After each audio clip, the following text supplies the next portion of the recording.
It's time to mind your business with me, Jamillah Lodge. Tune in to find out how to mind your business with BEDC, special guest entrepreneurs, industry experts, and more. Brought to you by BEDC. Bermuda business starts here.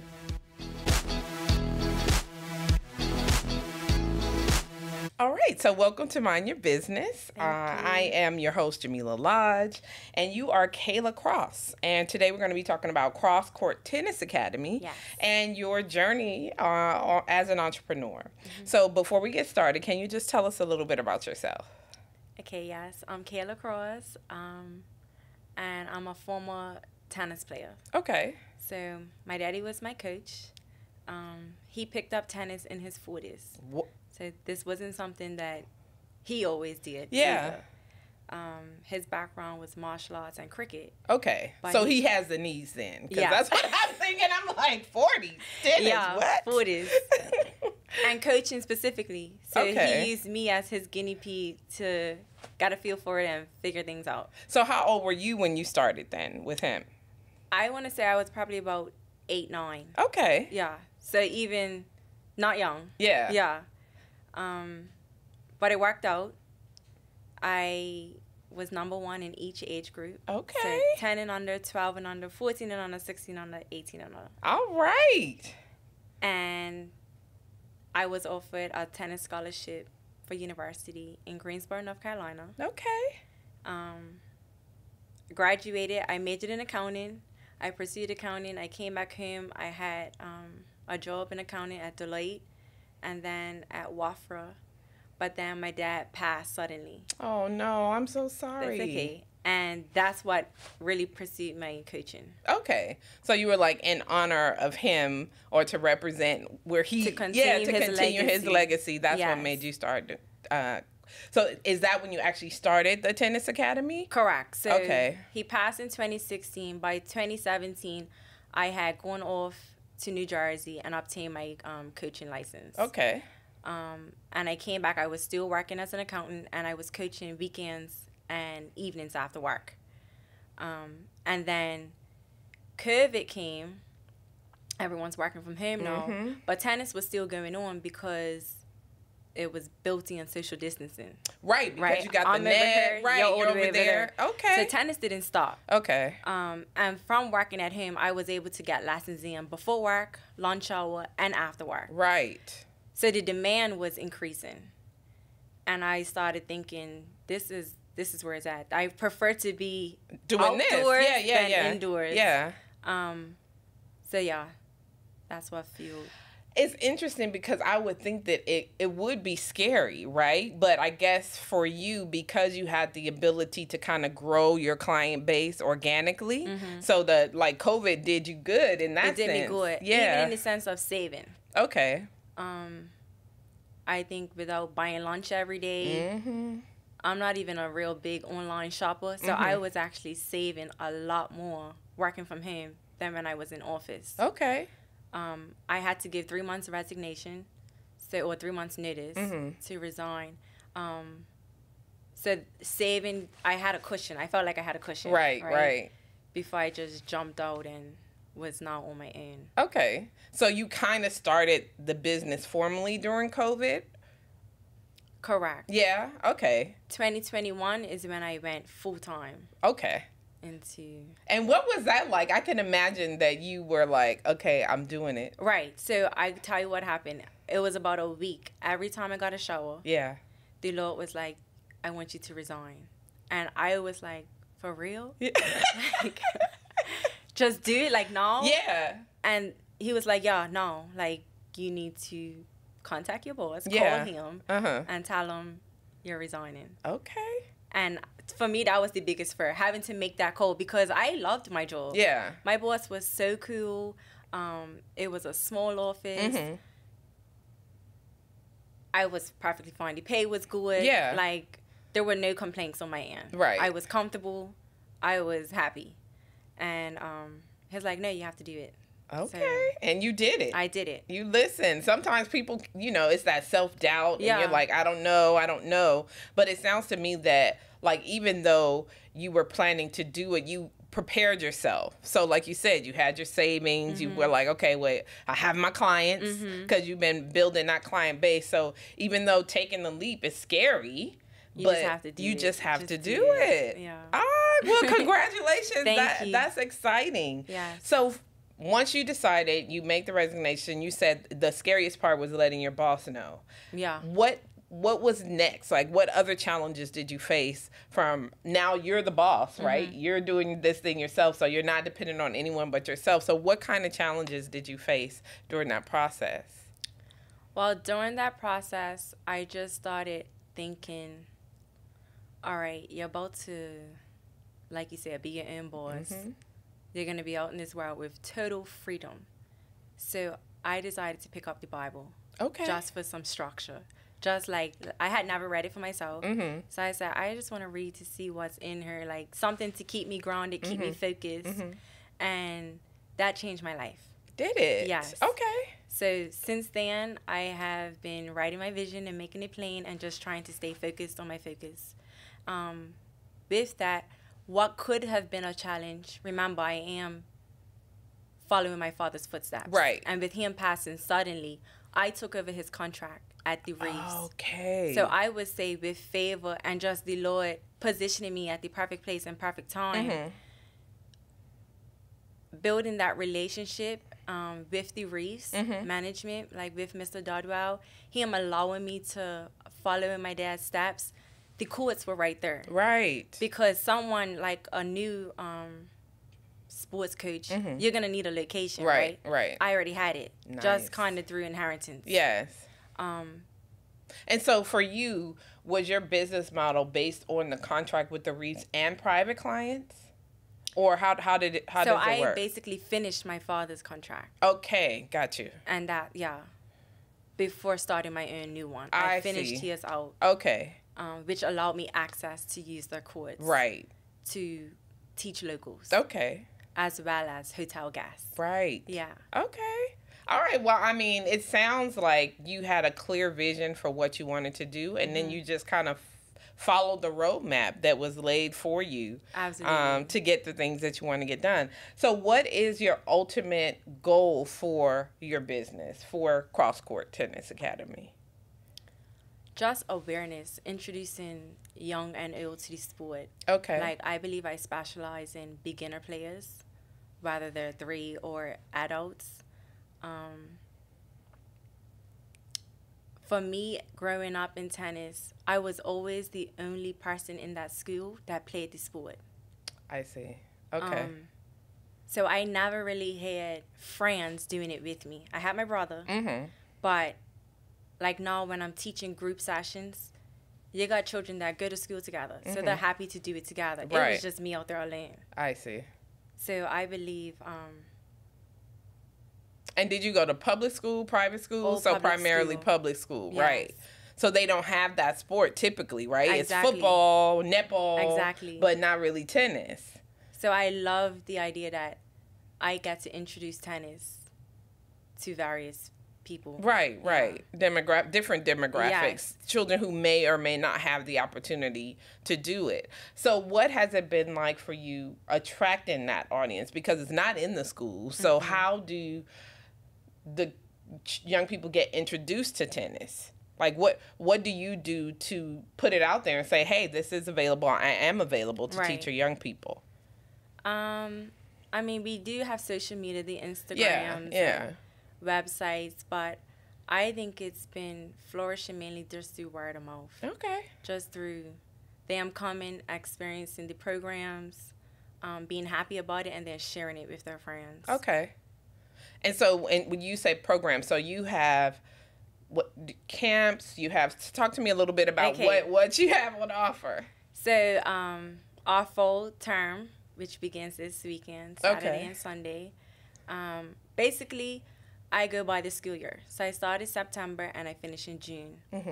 Summers are off because everyone's traveling. Right. And again, I didn't initially start like this. My first...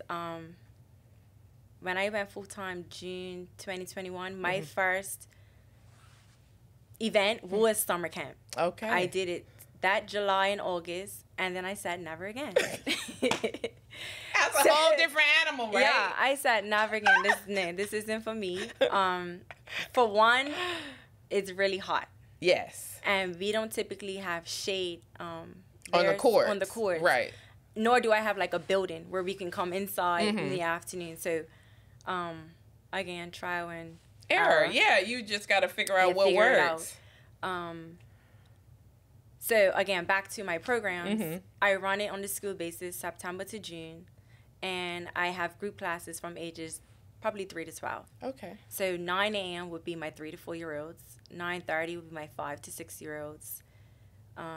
10 o'clock would be 6 to 7, and it goes on from there. Okay. Up until ages 12. And these are primarily held on the weekends?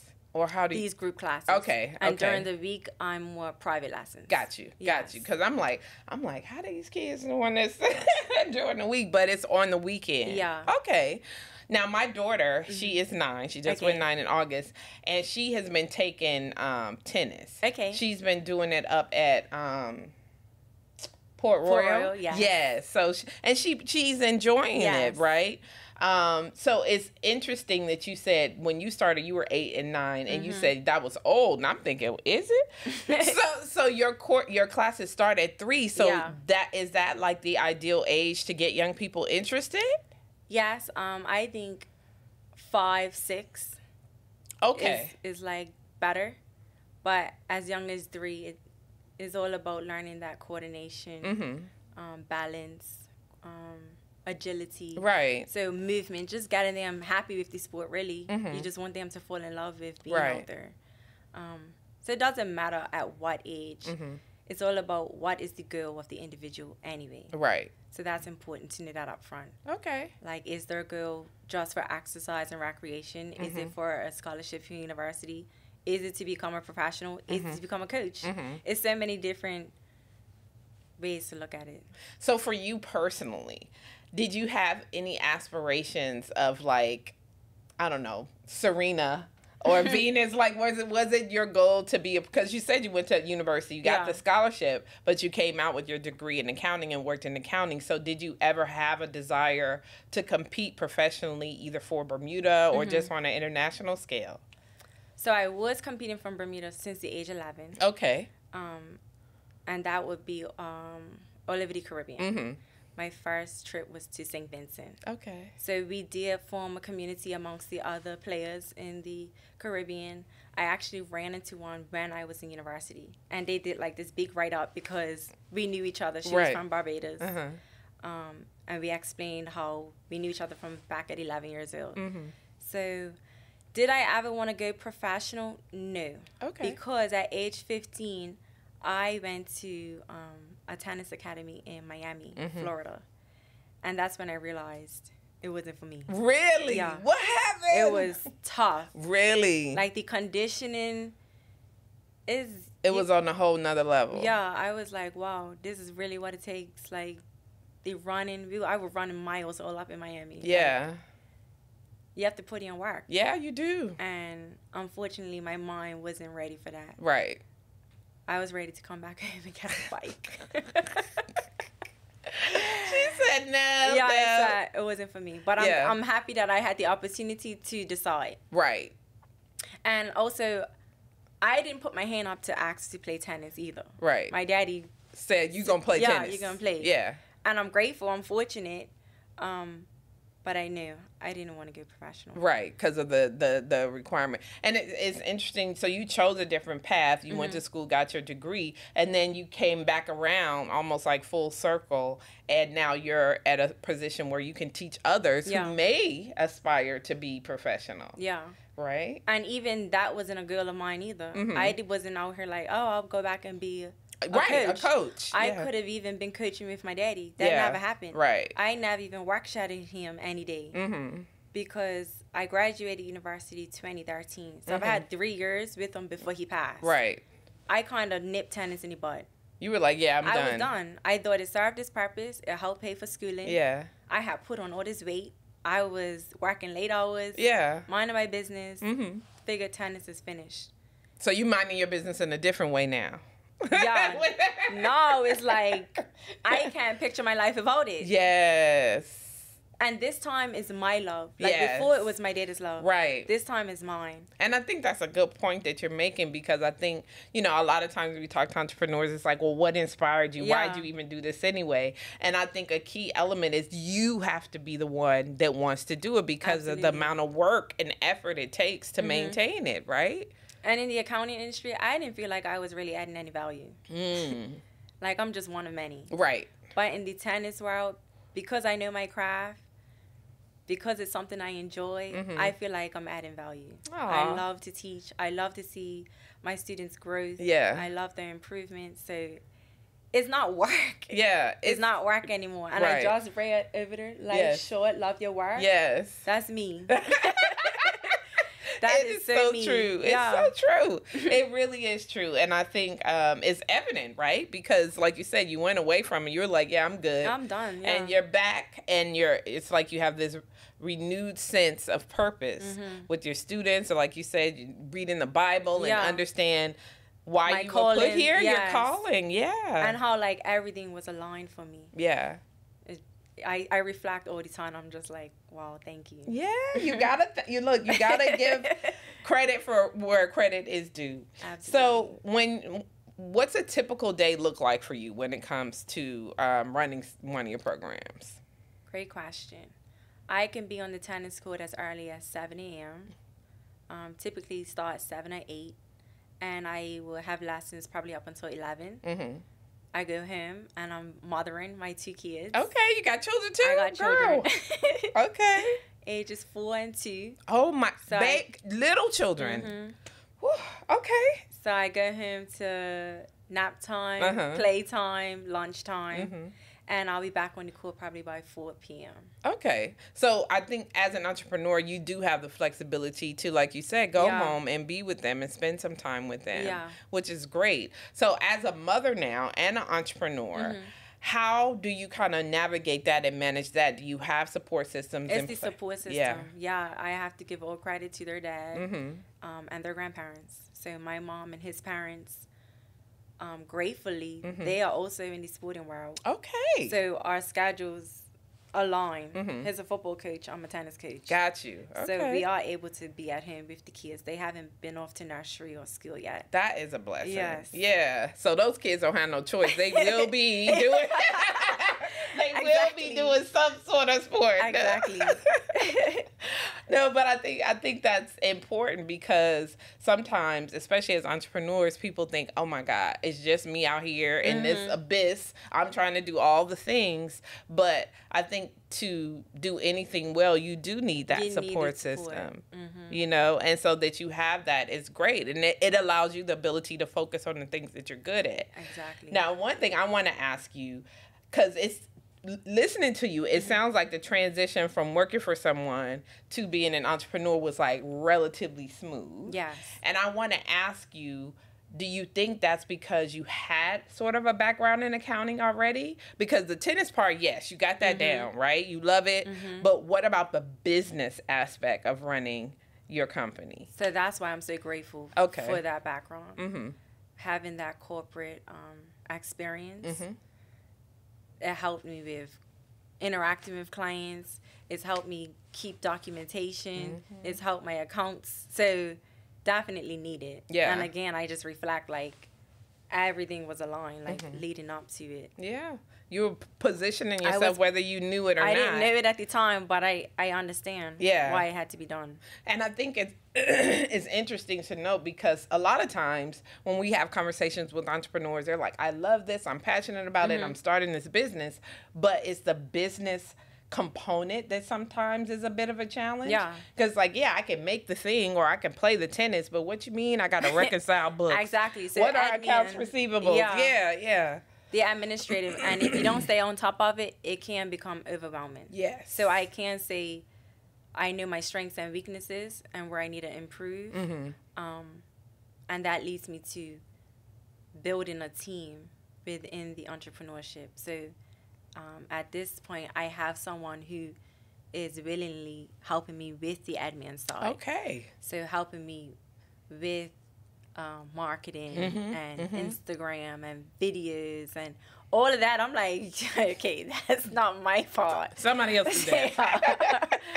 I'm happily just out there on the court. Yes. But like you said, all of that other stuff matters. Yeah, it definitely matters. It matters. It matters. And I think one of the things that's good to note or good to recognize early is what you're good at and what you need support with, which can sometimes be a challenge for entrepreneurs because when you're starting out, it's like, well, I don't have no money to pay you. And exactly. You know what I mean? So having that support system for someone to help you, but also farming off those responsibilities that really are going to take you away from the thing that you do best, I think is key. It is key. So let's switch gears a little bit and talk about competition. So you mentioned word of mouth, and that's how you get a lot of your clients. But I would imagine in Bermuda, I can't imagine there's a whole lot of tennis coaches, but maybe I'm wrong. So how do you navigate that? Like, how do you differentiate yourself and what you offer from others out there? I think the biggest differentiation is just staying true to who you are. Okay. So knowing who I am on the court, I would say I'm assertive, I'm confident, I'm gentle. I think I meet everyone where they're at. Okay. I'm patient on the court. So I think it just boils down to personality and people just make a choice. Make a choice. But I don't even think people really, I haven't experienced anyone really flip-flopping all over. Like going from one to another. Yeah, I think everyone just has their person. Their people, yeah. Okay.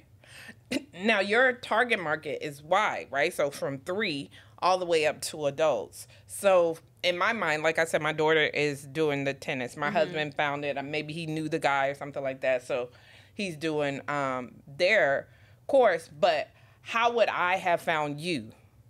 You know what I mean? Like if we were looking, let's say we were like, yeah, she's going to be in the next arena. How would I have found you? Or how do people who are interested in signing their children up for tennis or who want to, up their game in tennis find you? So, great question. Previously, I want to say last year, maybe 2 years now, I've been having open houses. Okay. So, 1 year, it was in the paper, and people said they saw it and they came.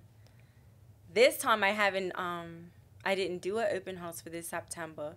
But look at me now. See this opportunity came about. That's right. So now the people will know. People are going to listen to the podcast and say, okay, I want to start my kid up. Or I want to start lessons for myself. Yes.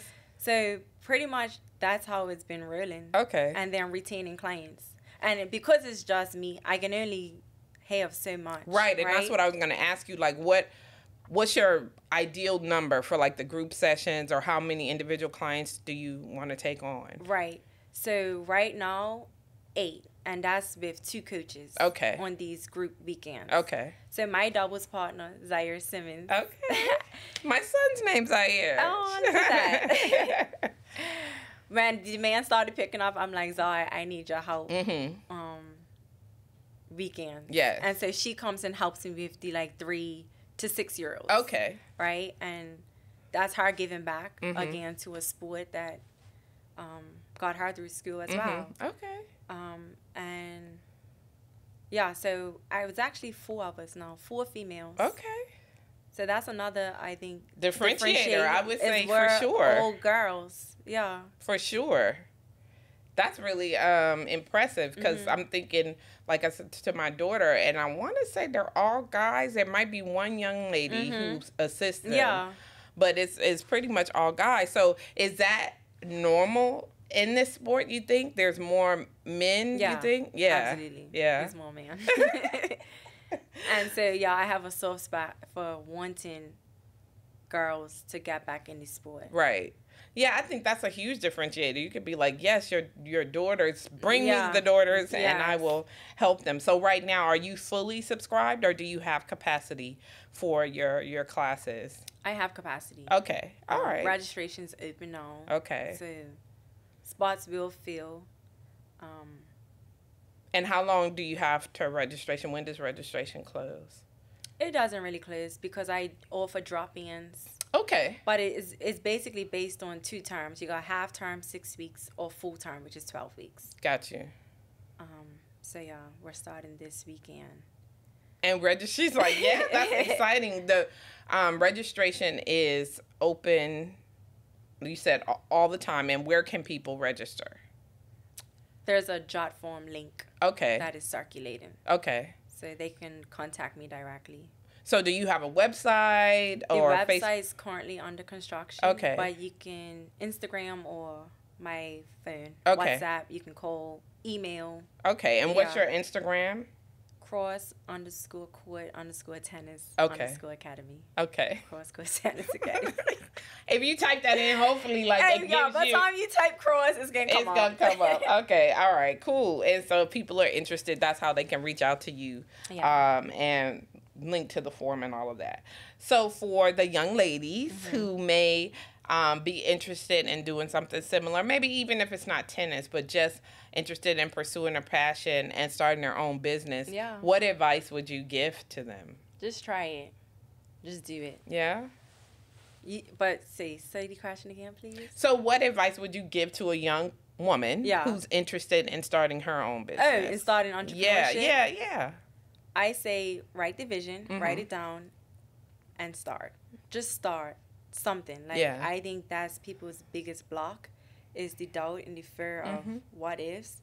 I think you should just start. Yeah. You got to start somewhere. Yeah. And growth is going to happen. I think you're right. It is scary. I think especially in Bermuda because people have kids, people have responsibilities, and when you're starting your own business, you recognize that a lot of what you do is up to you, right? So now you pay your own bills, right? And so that can be scary in itself. So I think that's what it's the fear sometimes that holds people back. So for you, just listening to your story, it sounds like you had a bit of a plan, right? So like you said, you were saving, you were building up your client base organically, and you were fortunate enough to have an existing contract that your father had with the Reefs that allowed you to, establish that relationship. So I would say mirror that. Like, it may not be tennis, but if you can network, if you can identify a client base and build on that while you're working full time, that is an opportunity for people to start up, but definitely focus on the passion and do the thing that you love. That's what they say. Like, when you're doing something that you love, you're not working. You're not working a day of your life. Out here playing games. Right. And getting paid to do it. So can you talk a little bit about any mistakes or any common mistakes that you may have experienced yourself or you've seen in others? And how have you kind of navigated those? Any mistakes? Things that you're like, ooh, I wish I wouldn't have done that. Or if somebody had told me. Right. Yeah. If you didn't make none, then that's like, that's perfect. Let me think about it. Yeah. I mean, we are always constantly thinking of what we can do better, how we can improve.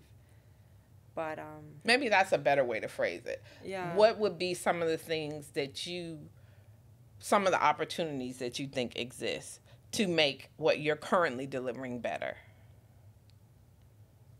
She's like, I'm perfect. No.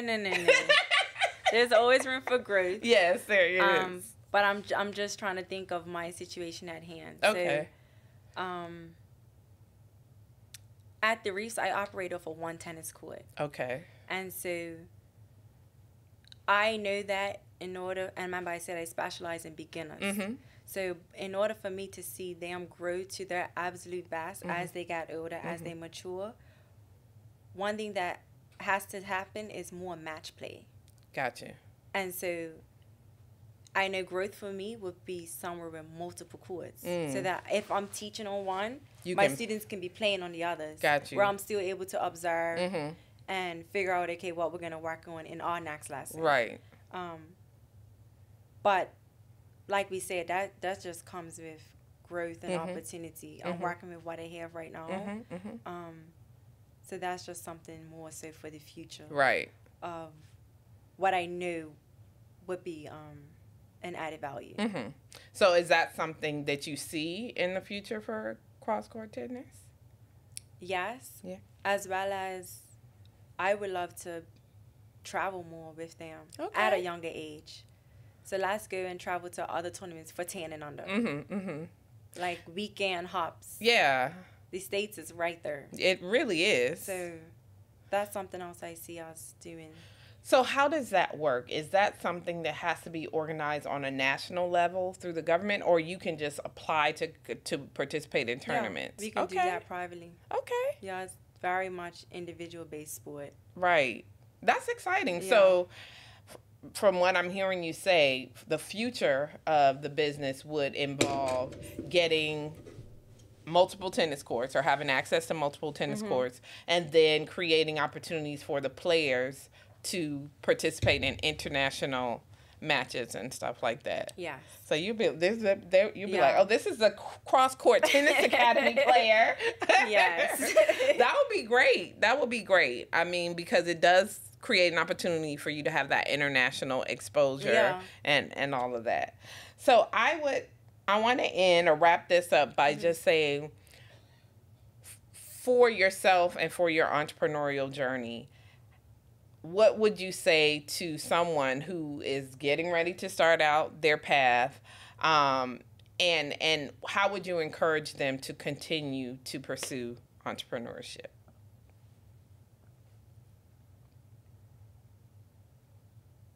I would tell them, pray. Yeah.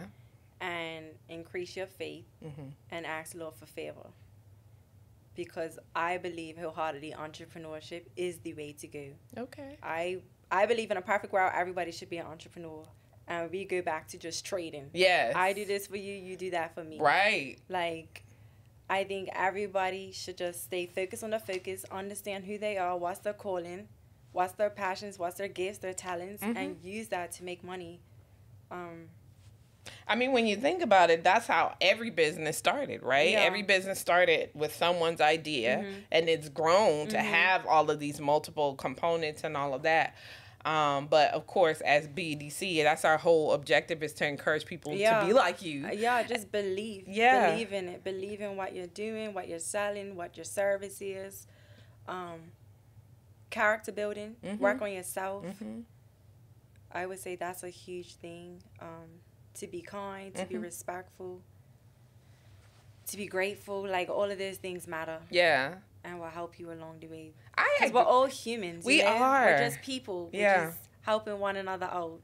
And I think when we do our little educational courses and stuff, and we talk about characteristics and traits of people who are entrepreneurs, you're naming like all of these things. A lot of times people think, oh no, if I'm just great at what I do, I can do business, then I can do anything. But really, like you said, being kind, being considerate, that goes a long way, especially if you're competing, right? Because people service is real. It's so real. It's so real.